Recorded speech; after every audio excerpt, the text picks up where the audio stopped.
Meeyam na Khongjang Changsinbiu Democratic Oiba Maongda Changsinbiu Irang Thokphamdagi live video Thagatpagi heinabi Thadoklasi haina DIG Range 1 N Herojit na Meeyamda appeal tourakli. Imphal West District SP Office ke conference hall da pangthokpa paugi mifam amada wafam ase phongdokleduna mahakna makhatan hai numit kharani asida tongan ba makhalge agitation kaya tourakliba asida Maongda chatharamba agitation ki maongdagi khenaba kaya uba phanglakli. Handaki Khongjang asida Khongjang loisingna police tamna nung langshilakpa nauri kapshilakpa nauri maru adusu yot kaklaga semduna kaplakpa tear gas cell sizinnarakpa amadi automatic firearm sizinnarakpagi khudam kaya leire masigi manungda khwaidagi chawba khudam ama hairabadi khabai soida thokiba thodok adune handaki Khongjang asida police na ngasi fawba ka henba thabak amata tawdana lakhibane adubu Khongjang loisingna pamdaba Thawong kaya chatharakpadagi madu thengnanaba hotnabada anti-riot ki thabak sing chathabada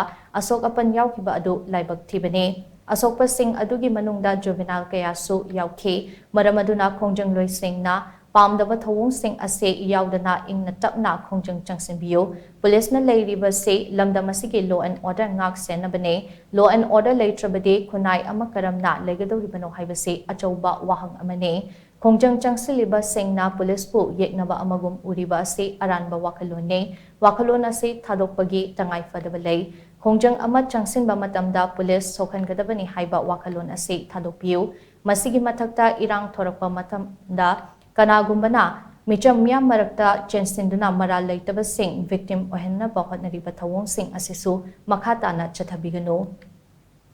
Nakalamaromda Irang thoklingaida spot adudagi live coverage tawduna miyoi kharana social media da thagatliba ase Irang adu chawthoraknaba chebau piba oina thoi maramaduna asigumba thawung ase makhatana chathabiganu hainasu mahakna makhatana Meeyamda appeal tawrakhi demand gi leiba apaina pajagi pendabagi protest ki demand sing na tonga Meeyam protest tawiu but democratic oiba Maongda non-violent oin tawiu police yang na banate hoi leriba police Meeyam si loina mak iyamba inaw nupa ikura iton ngaktani akoi su citizen ni society sigi aduna akoi mathakta hat kani akoi shon gani hadana aduna primary intention orga tawba adugumba protest ki mongdu khara tokpiu haidana Meeyamda appeal tokjabani akoi gi mob dispersal tawba orga su akoi na confrontation tawba orga su akoi gi affiliate tawba tawdaba mandu mate khoi khangre sport tagi akoi live coverage tawraga khudak tam praja Meeyam si amna alarming oiba kaino ma thamba aduga Meeyam si akoi invite tawgi mong haitare madu tawbasi Meeyamda ai appeal tawjari madu tawiganu law and order leitrabadi society ama leibai se kaisu yaroi akoi law and order dungak nanaba leijabani karigum law and order se khoi ngak pusida ngamdre haidana Atopa min sama season narko kolak pa madu laibak thiba oigani. Paugi mifam matuda saruk yakiba Imphal West District ke SPKSH sebakantan hai ngarang kakwada thokiba thodok amada sakhangdaba singna mahaki gari da nongmai round 15 rong kapshinduna landarakhi gari adu bulletproof oirambadagi asok apan missing mina yaukidabane kakwagi iho asida Khongjang loisingna firearms sizinnarakliba ase laibak thibane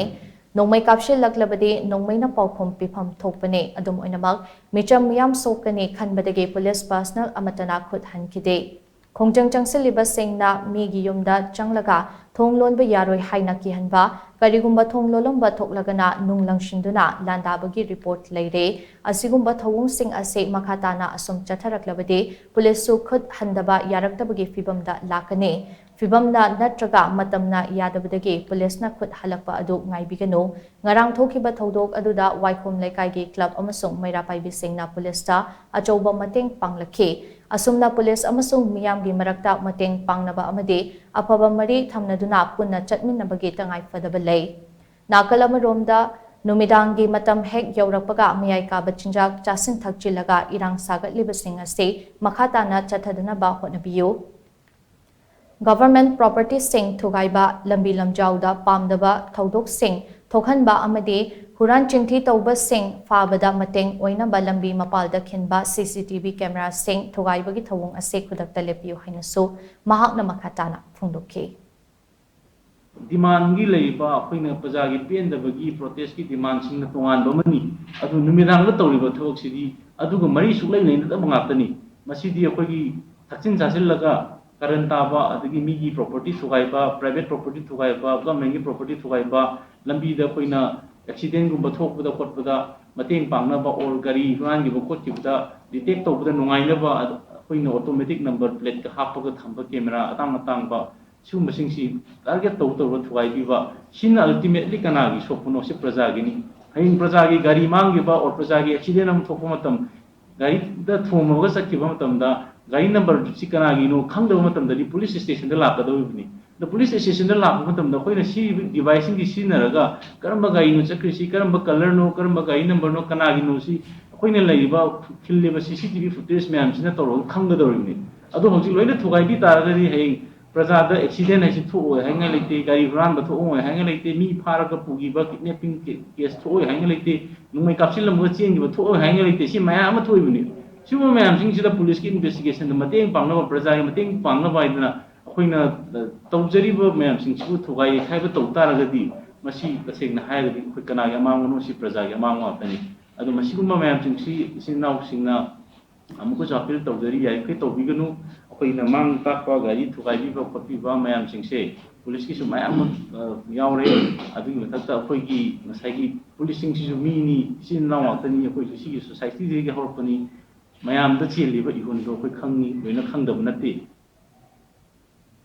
Paugi Mifamadu Saruk Yakiba Imphal East District K SPK Mega Chandran High Meeyam gi Khongjang Changsinbiu automatic firearm toina sizinnarakpagi kudam changdam kaya fangba ngamle Meeyam gi Khongjang da nongmai paiba sing yaushilakpa aduga micham Meeyam marakta amuk yaushinkhiba asina pamdaba thodok sing thoraknabagi achouba maram ama soidana oirakane micham Meeyam human cell oina sizinnarakpagi maong ama lakliba asidagi Meeyam na Changsinbiu Meeyam na Khongjang ama changsinba matamda yamna democratic oiba Maongda luchingba amagi makhada Changsinbiu kanana karigidambak changsinba Khongjang no haiba khangdaba mayon yaudaba Khongjang singda thorakpa thodok khudingmakki tekchak police pesenbadi achumba oiroi hainasu mahakna makhatana phongdokhi ima event khangde satra sangstan khangde any agitation gi da yauriba kanggu se yamna mogi undermine tawrane prithvi gi whole world gi marak sida moi se arm miscreants na arm group kanguna instigate tawraga tawbani adana satpa yam sathiba train ama public perception all over the world lakaneba koina thing masungam it happens for the last few days consecutively wherever it happened arm miscreant gi nongmai kapagi train se lakreba secondly ngasai haibi gi badaina asok apan yauraga koina kayam koina restraint tawra leitoino one day sigi marakta tawkanda who will be responsible for that police na nongmai kape haidoribra moina kape haidoribra